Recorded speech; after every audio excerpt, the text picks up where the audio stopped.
चला मागच्या लेक्चरला आपण डेरिव्हेशन शिकलो होतो बीट फ्रिक्वेन्सीचं. करेक्ट आहे, लक्ष द्या. कुठलं डेरिव्हेशन शिकलो होतो बाळांनो? Beat frequency. नाही शिकलो होतो की शिकायचं होतं? शिकायचं. हां ओके, लक्ष द्या. मागच्या लेक्चरला आपण सांगितलं होतं ए प्रिन्सिपल ऑफ सुपरपोजिशन काय असतं. That is lecture number 3. हे बघा, superposition of waves,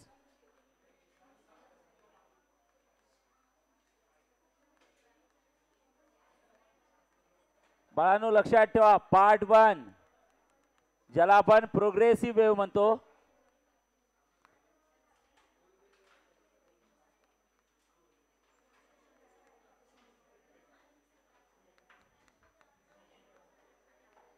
and this is the lecture number 3. बघा, नाही sorry, lecture number 4. Lecture number बरोबर लक्षात ठेवत चला. चला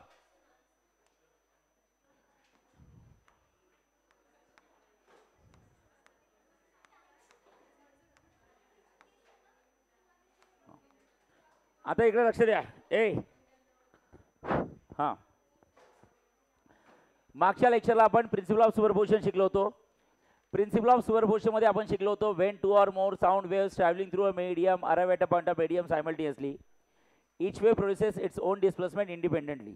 करेक्ट आहे, लक्ष द्या. ओके बाळांनो, आपण सांगितलं होतं की सपोज एखादी वेव या साईडनी आली,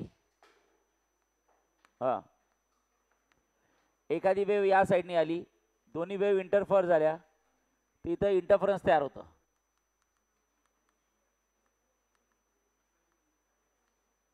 आणि मी सांगितलं होतं there are basically 2 types of interference. किती टाईपचे इंटरफरन्स असतात? 2. एक असतं कन्स्ट्रक्टिव्ह आणि त्यानंतर असतं डिस्ट्रक्टिव्ह. कन्स्ट्रक्टिव्ह इंटरफरन्स म्हणजे काय असतं? मिनिमम इंटेन्सिटी ऑफ साऊंड की maximum intensity of sound? Maximum. आणि डिस्ट्रक्टिव्ह म्हणजे काय असतं? Minimum intensity of sound. बरोबर आहे. ओके, कन्स्ट्रक्टिव्ह आणि डिस्ट्रक्टिव्ह हे असे इंटरफरन्स अल्टरनेट येत असतात बाळांनो. सुरुवात कशाने होत असते नेहमी सांगा? कन्स्ट्रक्टिव्ह. का बरं होते तुम्हाला या डेरिव्हेशनमध्ये समजेल. ठीक आहे. ओके, आता बाळांनो लक्षात ठेवा, हे डेरिव्हेशन सुरू करायचं आहे आपल्याला बीट फ्रिक्वेन्सीचं. ओके, लागलीच तुम्ही तुम्हाला इथे लिहितो, लक्ष द्या सगळ्यांनी. ओके, गिव्ह एनालिटिकल ट्रीटमेंट, आवाज आवाज ऑफ अ बीट फ्रिक्वेन्सी. आवाज नको आहे. ए हां, give an analytical treatment of beat frequency. Beat frequency analytical treatment द्या, म्हणजे बीट फ्रिक्वेन्सीचा फॉर्म्युला तयार करा. आता आपल्याला फॉर्म्युला तयार करायचा आहे, त्यासाठी काही मॅथमॅटिक्सच्या स्टेप्स लागणार आहे. मी नोट्समध्ये त्या टाकलेल्या आहेत तुम्हाला चार्टमध्ये, थोडं लक्ष द्या. ओके बाळांनो, मला हे सांगा, जर सपोज बोललो मी कॉस्ट याची व्हॅल्यू 1 आहे, so can you please tell me guys, कॉस्टची व्हॅल्यू 1 कुठल्या अँगलला असतं रे? 0. Very good. कॉस्टची व्हॅल्यू 1 कुठल्या अँगलला असते? 0. सुमित लक्ष दे बाळा. मग फक्त 0लाच असतं का? बिलकुल नाही. कॉस्टची व्हॅल्यू 1 0ला असतं, कॉस्टची व्हॅल्यू 1 2π असतं, कॉस्टची व्हॅल्यू 1 4π असतं, कॉस्टची व्हॅल्यू 1 6π असतं. म्हणजे थोडक्यात सांगायचं, कॉस्टची व्हॅल्यू 1 ही कशाला असते? ऑल इव्हन पाय.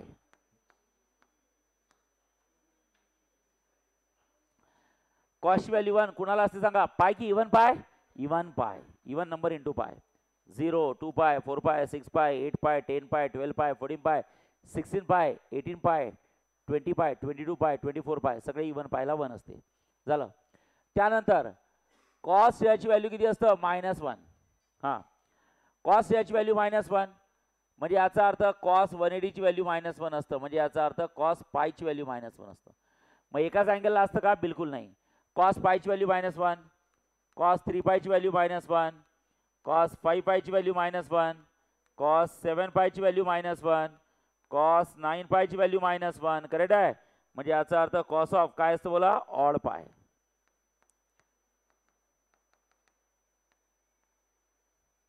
लक्षात ठेवा. So guys, all cos of even पाय ची व्हॅल्यू असतं +1, कॉस ऑफ ऑड पाय ची व्हॅल्यू किती असतं बोला? -1. ठीक आहे, लक्षात ठेवा. कॉस ऑफ इव्हन पाय ची व्हॅल्यू असतं +1, कॉस ऑफ ऑड पाय ची व्हॅल्यू किती असतं? 1 की -1? -1. ठीक आहे.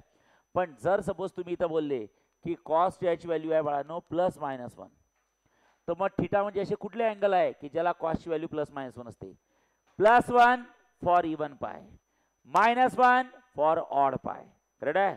मग आता जर का +-1 असेल तर काय असतं? ऑल पाय. काय असतं बोला, ऑल पाय. ऑल पाय म्हणजे समजलं का, सगळेच पाय. म्हणजेच किती असतं, 0 पाय, 2 पाय, 3 पाय, 4 पाय, 5 पाय, 6 पाय, ऑल पाय. झालं. ओके, लक्षात ठेवा. कॉस्ट व्हॅल्यू +1 फॉर इवन पाय, कॉस्ट व्हॅल्यू -1 फॉर ऑड पाय, आणि कॉस्ट व्हॅल्यू +-1 फॉर काय, ऑल पाय. ऑल पाय म्हणजे 0 पाय, 2 पाय, 3 पाय, 4 पाय, 6 पाय, 5 पाय, 7 पाय, 8 पाय, 9 पाय, 10 पाय, ऑल पाय. झालं. आता दुसरी महत्वाची गोष्ट, कॉस्ट याची व्हॅल्यू 0 कुठल्या अँगलला असते, कॉस्ट व्हॅल्यू 0 कुठल्या अँगलला असते, तर कॉस्ट व्हॅल्यू 0 असते π/2 ला. करेक्ट आहे. मग थिटाची व्हॅल्यू काय झाली, तर थिटाची व्हॅल्यू झाली π/2.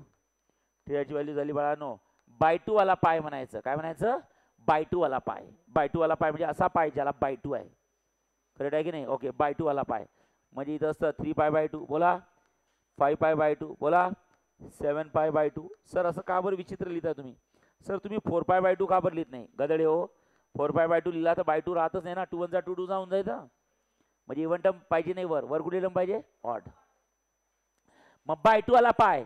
ओके, कॉस्ट याची व्हॅल्यू 0 केव्हा असतो, जेव्हा /2 वाला पाय. /2 वाला पाय म्हणजे कुठला, π/2, 3π/2, 5π/2, 7π/2, 9π/2. लक्षात ठेवा. चालेल.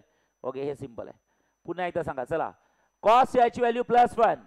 मग सांगा कॉस्ट व्हॅल्यू +1 केव्हा असते, जेव्हा अँगल थिटा काय असतं, पाय की इवन पाय, इवन पाय.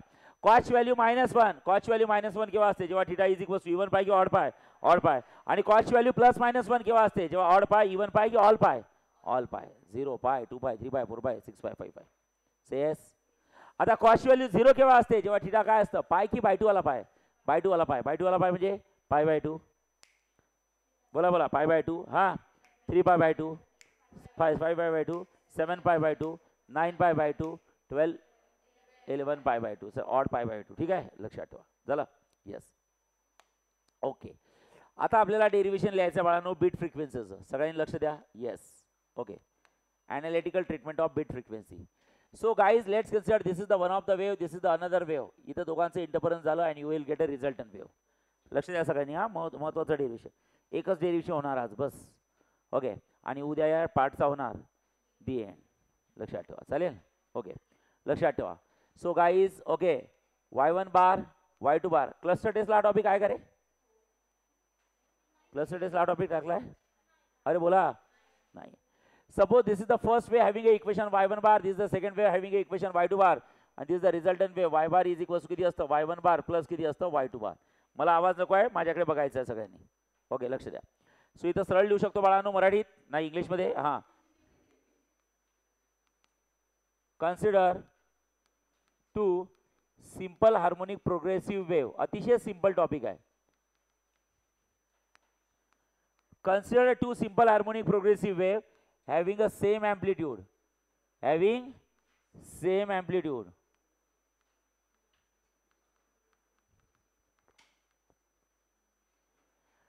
Consider a simple harmonic progressive wave having a same amplitude. जसं पहिल्याची amplitude A आहे, दुसऱ्याची amplitude A आहे. Consider a simple harmonic progressive wave having a same amplitude. दोघांची amplitude काय, same, but slightly different frequency.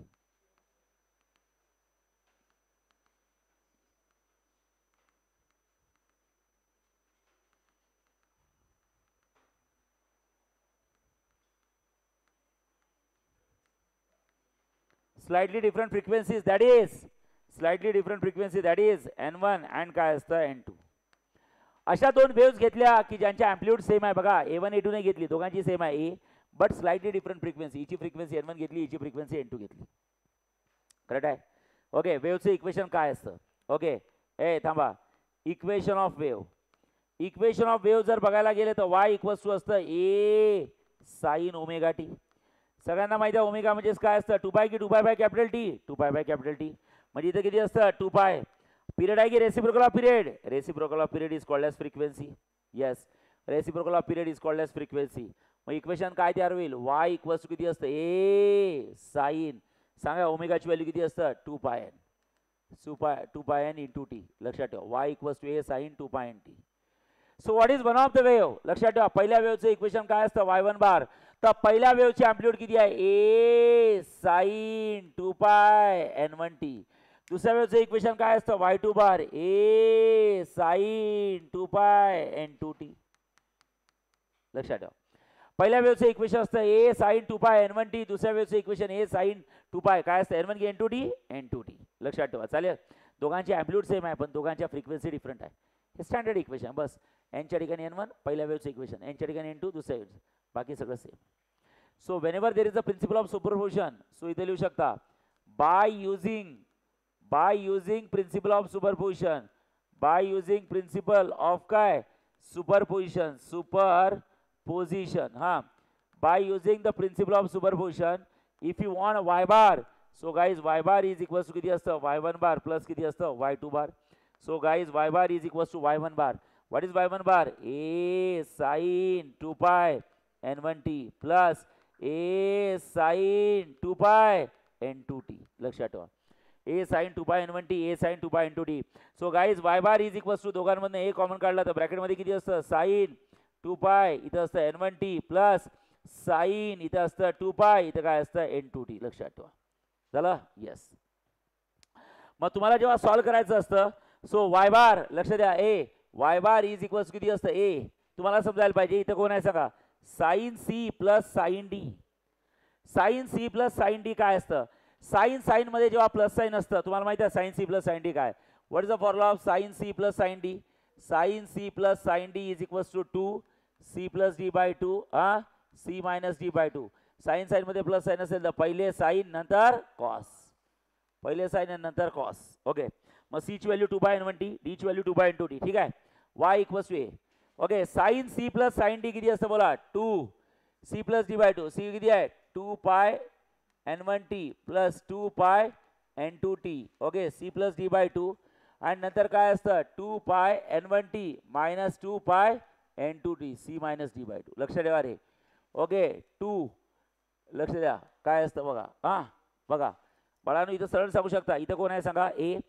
Sign c plus sine d काय असतं 2 c plus d by 2 c minus d by 2. सांगा sign मध्ये plus sine असेल तर पहिले येतं साइन नंतर येतं कॉस.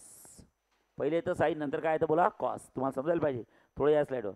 हा कोण झाला c, तो काय झाला d. c plus d by 2 c minus d by 2. Sine मध्ये प्लस साइन पहिले साइन नंतर cos. So y bar is equals to किती असतं सांगा टॉइस a.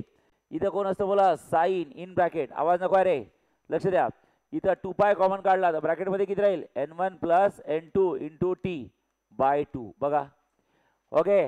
2 कॉमन काढा तिकडनं t कॉमन काढा इथे येतं n1 प्लस n2 बाय 2 आणि नंतर कोण असतं कॉस ऑफ 2 कॉमन काढायचा इथं असतं n1 मायनस किती असतं n2 into t divide by 2. लक्षात ठेवा.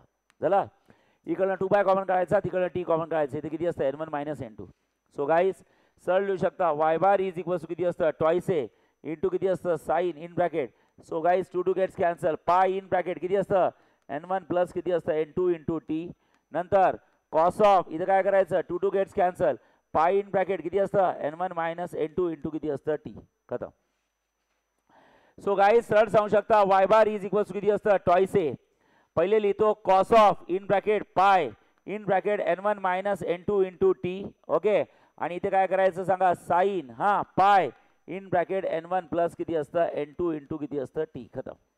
चला हा टॉइस आहेच. येस. पहिले कॉसची टर्म लिहिली आणि नंतर साइनची टर्म लिहिली. आता मी 2 मिनिटं ब्रेक देतो. तुम्ही मला हे सांगा का बरं असं केलं असेल पहिले कॉस आणि नंतर साइन. लावा डोकं. का बरं असं केलं असेल सांगा पहिले कॉस आणि नंतर साइन. शेवटी प्रॉडक्टमध्ये मी करू शकतो जे केलं ते चुकलेलं नाही आहे पण का बरं केलं असेल लावा बरं सांगा बरं का बरं असं केलं असेल. हां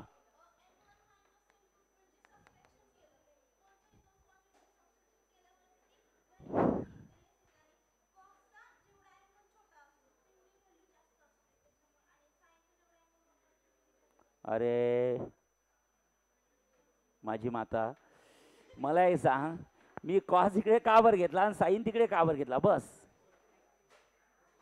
शेवटी प्रॉडक्टमध्ये जाय ना घेऊ शकतो मी. का बरं घेतला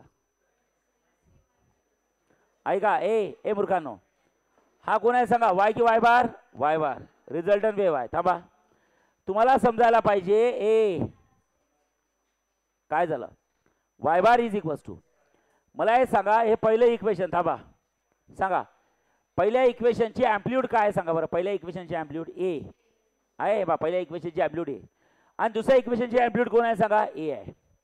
मग पहिल्या इक्वेशनची अँप्लिट्यूड ए अँप्लिट्यूड कशी निघाली सांगा. अँप्लिट्यूड कुठे असते. अँप्लिट्यूड कशी कुठे असते सांगा. हां इक्वल टू साईन नंतर, इक्वल टू साईन नंतर बघा मी काय म्हणतो अँप्लिट्यूड कुठे असते बघा. हां बघा इक्वल टू साईन नंतर आणि साईन ट्रिग्नोमेट्रिक रेशोच्या आधी अँप्लिट्यूड असते बघा. कुणाची तर पहिल्या वेव्हची अँप्लिट्यूड किती आहे सांगा ए. दुसऱ्या वेव्हची अँप्लिट्यूड किती आहे ए. इक्वल टू साईन नंतर आणि साईन ट्रिग्नोमेट्रिक रेशोच्या आधी काय असे सांगा amplitude. So what is the amplitude of first wave is a. What is the amplitude of second wave is काय ए. तर दोघांचं रिझल्टंट वेव्ह काढली आपण तरी रिझल्टंट अँप्लिट्यूड आली. करेक्ट आहे. तर रिझल्टंट वेव्ह सुद्धा प्रोग्रेसिव्ह आहे तिला सुद्धा अँप्लिट्यूड असेल. मग सांगा रिझल्टंट वेव्हची अँप्लिट्यूड काय. हे रिझल्टंट वेव्हचं इक्वेशन आहे ना तर तिची अँप्लिट्यूड काय असते इक्वल टू साईन नंतर आणि साईन ट्रिग्नोमेट्रिक रेशोच्या ही कंप्लीट अँप्लिट्यूड आहे. कंप्लीट काय डझंट मॅटर ती मोठी आहे की छोटी आहे. मी जर म्हटलं का रे पहिल्या वेव्हची अँप्लिट्यूड किती आहे तर तुम्ही म्हणाल ए. दुसऱ्या वेव्हची अँप्लिट्यूड किती आहे तुम्ही म्हणाल ए. तर मी का रे रिझल्टंट वेव्हची अँप्लिट्यूड किती आहे ए आहे की 2a आहे. 2a आहे की 2a cos of 2a cos of. Okay लक्षात ठेवा. कारण मी जर हे सांगायच्या आधी विचारलं असतं का रे रिझल्टंट वेव्हची अँप्लिट्यूड काय तुम्ही डोळे झाकून सांगितलं असतं किती 2a. 2a नाही आहे 2a कॉस ऑफ. कसं ओळखायचं अँप्लिट्यूडची पोझिशन फिक्स असते. एंट्रन्सचे न्यूमेरिकल सॉल्व करताना लक्षात ठेवा काय असते अँप्लिट्यूडची पोझिशन सांगा इक्वल टू साईन नंतर आणि साईन ट्रिग्नोमेट्रिक रेशोच्या आधी. बस खतम. So guys what is Y bar. आवाज नको रे ए. हां what is Y bar. So Y bar is equal to capital A into किती असतं साईन ऑफ हां in bracket pi in bracket n1 plus किती असतं n2 टाइम्स ऑफ टी. खतम. आवाज नको आहे. वाय इज इक्वल टू किती असतं this complete term is called as resultant amplitude. काय म्हणतात resultant amplitude. A is equal to sine of. खतम. करेक्ट आहे. So guys you simply can say resultant amplitude A is equal to किती असतं बोला सांगा resultant amplitude A. So A is called as resultant amplitude. Resultant काय amplitude सांगा. Resultant अँप्लिट्यूडची value किती असते रिझल्टंट अँप्लिट्यूडची व्हॅल्यू असतं twice A into cos of in bracket पाय इथे किती असतं n1 minus n2 times of T. खतम. This is the resultant amplitude. आवाज नको आहे. सांगा अँप्लिट्यूड आहे की रिझल्टंट अँप्लिट्यूड आहे रिझल्टंट अँप्लिट्यूड. सांगा अँप्लिट्यूड आहे की रिझल्टंट अँप्लिट्यूड आहे resultant amplitude. So resultant amplitude capital A is equal to किती असतं twice A into cos of pi in bracket n1 minus n2 into किती असतं T. Say yes and this is the equation of समजलाय. अँप्लिट्यूडची position काय असतं बोला. What is the position of amplitude equal to sine नंतर आणि sine trigonometric रेशोच्या आधी. ही जी मधातली टर्म आहे that is called as amplitude. सांगा रिझल्टंट अँप्लिट्यूडची पोझिशन काय असतं म्हणलं इक्वल टू साईन नंतर साईन ट्रिग्नोमेट्रिक रेशोच्या आधी जे मधात मग मोठी असू दे छोटी असू दे ती आहे अँप्लिट्यूड. तर मला हे सांगा पहिल्या वेव्हची अँप्लिट्यूड किती आहे बोला ए. दुसऱ्या वेव्हची अँप्लिट्यूड किती आहे ए. रिझल्टंट वेव्हची अँप्लिट्यूड किती आहे ए आहे की टॉईस आहे टॉईस आहे. टॉईस आहे की टॉईस आहे कॉस ऑफ टॉईस आहे कॉस ऑफ समथिंग. झालं येस. आता लक्षात ठेवा हां रिझल्टंट वेव्हची अँप्लिट्यूड आली बाळांनो toys A cos of pi in bracket n1 minus n2 times of T. Okay पाय इन ब्रॅकेट किती असतं n1 minus n2 times of किती आहे टी. आता एक लक्ष द्या. ओके आता मला हे सांगा रिझल्टंट वेव्हची अँप्लिट्यूड म्हणजे काय. मी तुम्हाला इथं सांगितलं पहिल्या वेव्हची अँप्लिट्यूड किती आहे सांगा ए. दुसऱ्या वेव्हची अँप्लिट्यूड किती आहे सांगा ए. इथं इंटरफरन्स तयार झाला इथं रिझल्टंट अँप्लिट्यूड तयार झाली. काय झालं अँप्लिट्यूड की resultant amplitude resultant amplitude T twice आहे समथिंग बरोबर आहे. पण आता प्रॉब्लेम आहे की इथं काय तयार झालं सी आय तयार झाला की डी आय तयार झाला. कारण की दोघांचा इंटरफरन्स तयार झाला आहे. जर सी आय तयार झाला असेल तर ही रिझल्टंट अँप्लिट्यूड मिनिमम असेल की मॅक्सिमम असेल मॅक्सिमम. आणि डी आय तयार झाला असेल तर मिनिमम असेल. साधी गोष्ट आहे चालेल. ओके मग आता आपण एक काम करू. मला हे सांगा इथे लिहितो फॉर सी आय. सगळ्यांना माहीत आहे जर का सी आय असेल तर सी आय म्हणजे कन्स्ट्रक्टिव्ह इंटरफरन्स. कन्स्ट्रक्टिव्ह इंटरफरन्स म्हणजे तुम्हाला माहिती आहे काय वॅनिंग की वॅक्सिंग वॅक्सिंग. जर वॅक्सिंग असेल जर चल बाहेर हां जर वॅक्सिंग असेल तर रिझल्टंट अँप्लिट्यूड मिनिमम असतं की मॅक्सिमम मॅक्सिमम. तर ती किती असेल तर मला हे सांगा टॉईस ए हा कॉन्स्टंट आहे. आता ही कॉस्टची व्हॅल्यू मॅक्सिमम पाहिजे. कॉस्टची व्हॅल्यू मॅक्सिमम पाहिजे अँगलची नाही कॉस्टची व्हॅल्यू मॅक्सिमम. आता तुम्हाला ट्रिग्नोमेट्रीमध्ये माहिती आहे कॉस्टची मॅक्सिमम व्हॅल्यू किती असतं आणि मिनिमम -1. आता लक्षात द्या हां. ओके ट्रिग्नोमेट्रीमध्ये -1 is less or equals to cos theta is less or equals to +1. Okay, म्हणजे तुम्हाला समजायला पाहिजे कॉसची व्हॅल्यू -1 येऊ शकते, 0 येऊ शकते, +1 येऊ शकते. तर कॉसची व्हॅल्यू जी मॅक्सिमम आहे ती +1 आहे, कॉसची व्हॅल्यूची मिनिमम आहे ती काय -1 आहे. पण मला हे सांगा तुम्हाला रिझल्टंट अँप्लिट्यूड काय पाहिजे मॅक्सिमम. रिझल्टंट अँप्लिट्यूड मॅक्सिमम केव्हा राहील, जेव्हा टॉईस द कॉन्स्टंट आहे ही कॉसची व्हॅल्यू काय राहील सांगा मॅक्सिमम. कॉसची व्हॅल्यू मॅक्सिमम किती, तर कॉसची व्हॅल्यू मॅक्सिमम किती 1 -1 तिथे लिहितो +-1. सर का बरं सर +1 ठीक आहे -1. मला हे सांगा हे झालं मॅथ्स आणि आपण काय शिकतो फिजिक्स. तुम्हाला माहिती आहे का फिजिक्समध्ये +1 म्हणजे काय असतं पॉझिटिव्ह एक्स्ट्रीम पोझिशन आणि ते किती असतं निगेटिव्ह एक्स्ट्रीम पोझिशन. ठीक आहे करेक्ट आहे की नाही. जरी +1 म्हणजे पॉझिटिव्ह एक्स्ट्रीम असेल तर -1 म्हणजे काय निगेटिव्ह एक्स्ट्रीम झालं. येस सो ॲम्प्लिट्यूडची व्हॅल्यू किती असतं टॉईस ए +-1 म्हणजेच किती असतं +- टॉईस ए. मग एची व्हॅल्यू किती सांगा एची व्हॅल्यू किती आहे twice A into cos of pi in bracket n1 - n2 times of T is equals to किती असतं बाळांनो +- twice A. Twice A cancel. Okay so cos of in bracket pi in bracket n1 - n2 times of T is equals to +- किती असतं 1. चला so guys लक्ष द्या. So okay cos of pi in bracket n1 - n2 times of T n1 - n2 times of किती असतं T is equals to +-1 आलंय. Yes आता मला हे सांगा हे समजलं सगळ्यांना थोडं कॉन्सेप्च्युअल आहे. मी म्हणत आहे दोघांचं इंटरफरन्स झालं रिझल्टंट अँप्लिट्यूड आली ही रिझल्टंट अँप्लिट्यूड कॅपिटल आली इथं ती जर का CI मध्ये असेल CI म्हणजे कन्स्ट्रक्टिव्ह इंटरफरन्स वॅक्सिंग असेल तर ती मॅक्सिमम असणार आहे. मॅक्सिमम केव्हा असेल तर टॉईस ए कॉन्स्टंट आहे कॉस्टची व्हॅल्यू मॅक्सिमम बघायची. कॉस्टच्या 2 व्हॅल्यू मॅक्सिमम आहे प्लस आणि मायनस. मॅथ्समध्ये तर ॲक्च्युली मायनसमध्ये कमी आहे पण आपण फिजिक्स शिकत आहोत ती पॉझिटिव्ह एक्स्ट्रीम आणि निगेटिव्ह एक्स्ट्रीम म्हणून जाते +- म्हणजे +- टॉईस ए. याचा फॉर्म्युला माहिती आहे मला इथे टाकला टॉईस ए कॅन्सल असाल. आता देवाने दिलेली सद्बुद्धी वापरा. Cos theta is equals to किती असतं 1 की +-1 +-1. मग मला हे सांगा थिटाची व्हॅल्यू किती आहे कम्पेअर केलं तर पाय इन ब्रॅकेट n1 - किती असतं n2 टाइम्स ऑफ टी. थांबा रे cos of this is equals to +-1 cos of theta is equals to +-1 तर थिटाची व्हॅल्यू काय असतं पाय in bracket n1 - n2 into T. आणि मग मला हे सांगा थिटाची व्हॅल्यू किती होते मला हे सांगा थिटाची व्हॅल्यू किती होते बोला. असा कुठला अँगल आहे थिटा की ज्याला कॉसचा आन्सर +-1 आहे तर मी सांगितलं होतं +-1 इवन पाय ऑड पाय की ऑल पाय +-1 आहे नालायको. इवन पाय ऑड पाय की ऑल पाय ऑल पाय. ऑल पाय म्हणजे कुठले 0 पाय. हे बघा cos of this angle is equals to +-1 cos of theta is equals to +-1. ठीक आहे लक्ष द्या PCB वाल्यांनी स्पेशल लक्ष द्या. तर थिटाची व्हॅल्यू कम्पेअर केली तर थिटाची व्हॅल्यू ही झाली ना. मग असा कुठला अँगल आहे की ज्याला +-1 येतं तर असा कुठला अँगल आहे की ज्याला +-1 येतं इवन पाय ऑड पाय की ऑल पाय ऑल पाय. करेक्ट आहे लागली स्थिती लिहू शकता तुम्ही ऑल पाय ऑल पाय. चला मग मला हे सांगा तुम्ही जर का बघितलं तर पहिलं so pi in bracket n1 - n2 times of T is equals to 0 a pi in bracket n1 - n2 times of T is equals to 0. So टीची व्हॅल्यू किती असतं बोला 0 डिवाइड बाय बोला पाय इन ब्रॅकेट किती असतं n1 - n2 सांगा 0 divide by anything किती असतं 0. याला काय लिहायचं टी की T1 T1 म्हणजे समजलं का दिस इज द टाइम फॉर वॅनिंग की first waxing first waxing. Okay लक्षात ठेवा फर्स्ट वॅक्सिंगचा टाईम किती आहे सांगा 0 की 0 सेकंड्स 0 सेकंड्स. इथंच समजते 0 सेकंड म्हणजे समजतं का ज्या क्षणाला दोघं एकमेकांना येऊन भेटले त्या क्षणाला काय तयार झालं वॅक्सिंग. मी पहिले सगळ्यात पहिले CI DI अल्टरनेट तयार होतात पण सुरुवात कशाने होते CI ने. हे पाय प्रूफ झालं. समजा फॉर एक्झाम्पल असं आलं असतं पहिला टाईम आला असता फॉर एक्झाम्पल 1 सेकंड किती 1 सेकंड. याचा अर्थ समजलं का भेटल्यानंतर एका सेकंदानंतर काय तयार झाला कन्स्ट्रक्टिव्ह इंटरफरन्स. म्हणजे पहिले काय तयार झाला असेल भेटल्या काय तयार झाला असता DI आणि 1 सेकंदानंतर CI. पण मला हे सांगा CIचा टायमिंग किती आला सांगा 0 सेकंड. म्हणजे भेटल्या काय तयार झाला CIS तयार होतो. म्हणजे पहिले काय तयार होतो CIS तयार होतो. समजलंय ओके हे झालं फर्स्ट CI. नंतर आता मला हे सांगा तुम्हाला सरळ सांगू शकता theta is equals to pi in bracket n1 - किती असतं n2 times of T is equals to इथं कोण आहे सांगा पाय.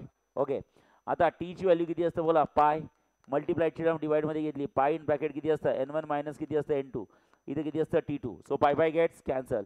So T2 is equals to 1 किती असतं सांगा n1 - किती असतं n2. हा टाइम आहे की टाइम ऑफ सेकंड वॅक्सिंग आहे time of second waxing T2 आहे. T1 be the time of first waxing T2 be the time of second waxing. लक्षात ठेवा चालेल कारण की पहिला अँगल मी घेतला 0 दुसरा अँगल घेतला मी पाय तुम्ही जर तिसरा अँगल घेतला तर थर्ड वॅक्सिंगचा टाईम येईल, चौथा घेतला तर चौथ्या वॅक्सिंगचा टाईम येईल. करेक्ट आहे की नाही? तर मी पहिले दोन घेतले, पहिले घेतला 0 आणि नंतर काय घेतला पाय. करेक्ट आहे. So T1 be the time of first waxing, T2 be the time of first की सेकंड वॅक्सिंग, कारण की आपण कन्स्ट्रक्टिव्ह इंटरफरन्स वॅक्सिंगसाठी लिहित आहे. आता आपल्याला यायचं पिरियड ऑफ बीट्स. आता आपल्याला यायचं period of beats. Period of beats सांगा बरं, पिरियड ऑफ बीट्स काय असतं? पिरियड म्हणजेच काय असतं? Capital T. It is a time interval between two waxing. T2 minus किती असतं? T1. Okay, so guys T is equals to T2 minus T1. सांगा T1 ची व्हॅल्यू किती आहे? 0 आणि T2 ची व्हॅल्यू किती आहे? 1/T1 1/N1 minus N2. So T2 ची व्हॅल्यू आहे 1 किती आहे? N1 minus N2. T1 ची व्हॅल्यू किती आहे? 0. So T is equals to 1 किती असतं? N1 minus N2. हे झालं पिरियड ऑफ बीट्स. आपल्याला करायचं आहे बीट फ्रिक्वेन्सी. सांगा beat frequency is a period की reciprocal of period? Reciprocal of. So beat frequency is equals to 1/T. 1 काय? T. T म्हणजे पिरियड्स. पिरियड्स म्हणजे किती असतं? 1 कमान N1 मायनस किती असतं? N2. 1/N1 minus N2. तर तुम्ही मला हे सांगा N1 मायनस N2 हा डिनॉमिनेटरमध्ये आहे की डिनॉमिनेटरच्या डिनॉमिनेटरमध्ये आहे? डिनॉमिनेटरच्या denominator. So NB beat frequency is equals to N1 minus N2. Correct आहे. डिनॉमिनेटरच्या डिनॉमिनेटर कुठे जाते? न्यूमरेटर. से येस येस, खतम. So this is the formula for beat frequency. जसं आपण वॅक्सिंगसाठी काढलं ना तसं आपण वॅनिंगसाठी काढू शकतो. तुमची इच्छा असेल तर करू शकता, अदरवाईज काही गरज नाही. एवढं लिहिलं तर मोर दॅन सफिशियंट. काय काढून देऊ का? हेच येणार आहे, म्हणजे इथून पुन्हा रिप्लेस होते. फॉर CI लिहू की फॉर DI? कन्स्ट्रक्टिव्ह की डिस्ट्रक्टिव्ह? वॅक्सिंग की वॅनिंग? सांगा. ॲम्प्लिट्यूड मॅक्सिमम असते की मिनिमम? मिनिमम. मिनिमम ॲम्प्लिट्यूड किती राहील? 0. किती? 0. बस झालं, सॉल्व करू शकता. मग इथं काय होईल सांगा? कॉस की कॉस थिटा? कॉस थिटाची व्हॅल्यू किती? 0. मग कॉस थिटाची व्हॅल्यू 0 केव्हा येईल? जेव्हा अँगल काय राहील? इवन पाय, ऑड पाय की बाय2 वाला पाय? सांगा. बाय2 वाला पाय म्हणजे कुठला? π/2, 3π/2, 5π/2, 7π/2. चला करू शकता. चला तुम्ही दाखवतोच करून. चला, तुमची इच्छा दिसत आहे. ओके, आता मला हे सांगा. इथं लिहिलं फॉर DI. DI म्हणजे इंटरफरन्स की डिस्ट्रक्टिव्ह? डिस्ट्रक्टिव्ह. डिस्ट्रक्टिव्ह म्हणजे काय असतं? वॅनिंग.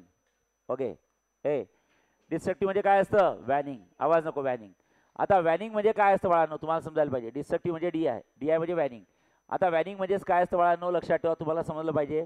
रिझल्टंट ॲम्प्लिट्यूड काय असतं? मिनिमम. आणि मिनिमम ॲम्प्लिट्यूड किती असतं? 0. तुम्हाला माहिती आहे रिझल्टंट ॲम्प्लिट्यूडचा तुम्हाला फॉर्म्युला काय आला आहे? सेम प्रोसेस आहे.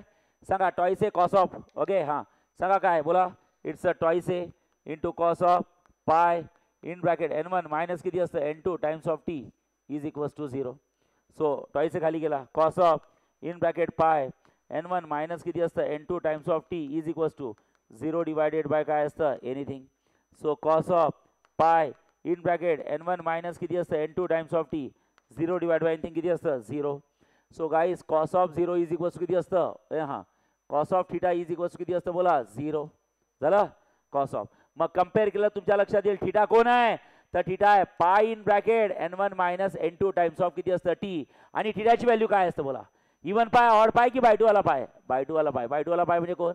π/2. पुन्हा 3π/2. पुन्हा 5π/2. पुन्हा 7π/2. पुन्हा येस, सो ऑन.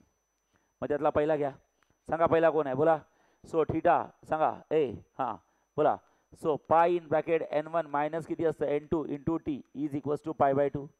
ओके, मग पाय गेट्स कॅन्सल. सांगा T ची व्हॅल्यू किती येईल? 1/2 आहेच. इथे होईल N1 मायनस किती असतं? N2. हा झाला T1. Okay, this is the type of waxing की वॅनिंग?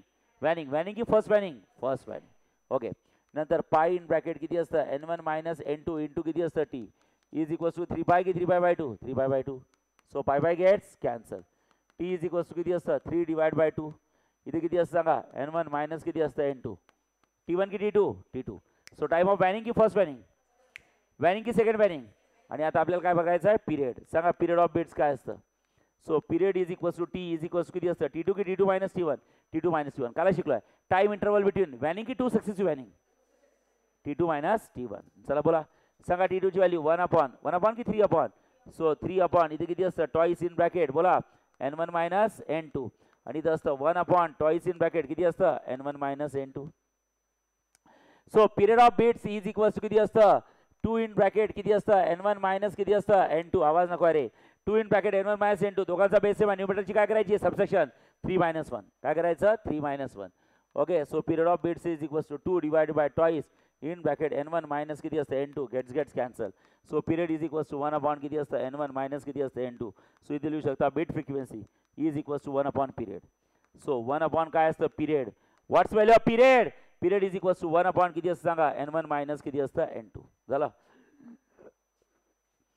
सांगा n1 मायनस n2 हा डिनॉमिनेटर मध्ये आहे की डिनॉमिनेटरच्या डिनॉमिनेटर मध्ये आहे. Will be shifted to numerator. सांगा आन्सर काय n1 मायनस n2. बघा beat frequency is equals to n1 minus n2 झालं आहे. म्हणजे वॅक्सिंग असू द्या वॅनिंग असू द्या तुमची बीट फ्रिक्वेन्सी किती येतं सांगा n1 की n1 minus n2 n1 minus n2. Is it clear. Are you getting. Yes लिहिता येईल. येस. आता तुमच्या नोट्समध्ये डेरिव्हेशनसाठी स्पेस दिलाय आणि पुढे काय लिहिलंय बघा. What are the conditions for formation of beat frequency. बघा आहे सांगा conditions for formation of beat frequency काय आहेत बोला. What is the first condition for formation of beat frequency. बोला बीट फ्रिक्वेन्सीची फर्स्ट कंडिशन काय. हां बोला सांगा वाचा पहिलं काय दिलंय कमान. हां हे बा two sound waves must have a equal amplitude. पुढे वाचा सेकंड. हां हे बा two sound waves must have a slightly different frequencies. Third वाचा. हां हां मी पहिलेच बोललो प्रिन्सिपल ऑफ सुपरपोजिशन मध्ये ऍक्सिडेंट घडवून आणायचा आहे पण तो असा ऍक्सिडेंट नसतो. हा दोघांचा पाथ काय पाहिजे सेम. बघा ही या रस्त्याने येत आहे ही या रस्त्याने म्हणजे दोघे फॉरवर्डच येत आहे ना. ऍक्सिडेंट झाला. लक्षात ठेवा ऍक्सिडेंट तुम्ही असा करू शकलो असतो ही इकडनं येत आहे ती तिकडनं येत आहे ऍक्सिडेंट झाला. असा ऍक्सिडेंट नको आहे. याला स्टेशनरी वेव्ह म्हणतात. काय म्हणतात स्टेशनरी. जर का एक्झॅक्टली अपोजिट डायरेक्शन असेल तर कंपल्सरी कंडिशन दोघांचा पाथ काय पाहिजे सेम. नेक्स्ट पुढे वाचा काय. हां two sound waves should travel at a point of medium simultaneously. ते तर मला माहित आहे. ऍक्सिडेंट होताना कसा ऍक्सिडेंट झाला पाहिजे रे दोघे सायमल्टेनियसली आली. असं नाही आहे मी थांबले ये माझ्या उरावर. नेवर. अरे समजताय का मी थांबले ये माझ्या अंगावर असं नाही आहे. हां ए लक्ष द्या.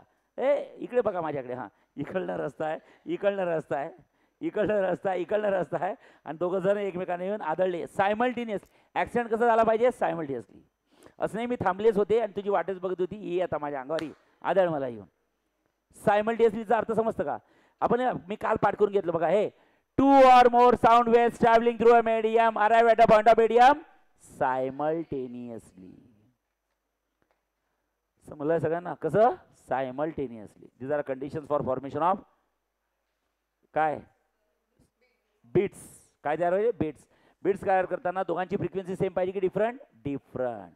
तेव्हाच तर तुमची बीट फ्रिक्वेन्सी काय ते गदडे हो. सांगा काय तर n1 की n1 minus n2 n1 minus n2. समजलंय हो की नाही. येस चला घ्या लिहून लवकर फास्ट. हे कॉन्सेप्ट समजले मॅथ्सचे. हे मी बॉक्समध्ये दिले बघा तुम्हाला त्या डेरिव्हेशनच्या आधी. चला लवकर.